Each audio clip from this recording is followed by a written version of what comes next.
Dans cette seconde vidéo sur les signaux périodiques, nous allons aborder la méthode pour déterminer correctement la période d'un signal. Commençons avec l'exemple le plus simple. Ici, on repère facilement en le surlignant en rouge un motif élémentaire qui commence à la graduation 0 et qui se termine à la graduation 5. L'axe horizontal est gradué en millisecondes.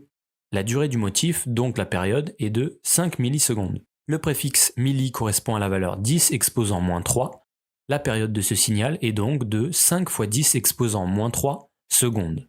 Sachez que vous auriez pu repérer un motif au milieu du signal. Dans ce cas, pour déterminer la durée associée, on définit une date T1 qui correspond au début du motif et une date T2 qui correspond à la fin du motif. La durée entre T1 et T2 se détermine en effectuant le calcul suivant. T2 moins T1.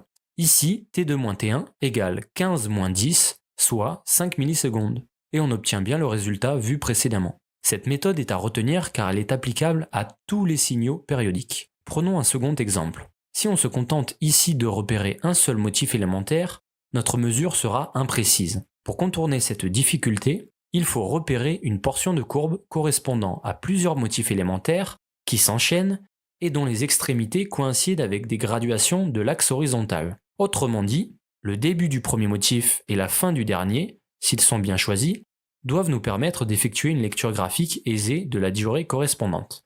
On compte ici 1, 2, 3, 4, 5 motifs élémentaires entre 0 et 60 millisecondes, soit une durée correspondant à 5 périodes. On en déduit que 5 périodes égale 60 millisecondes.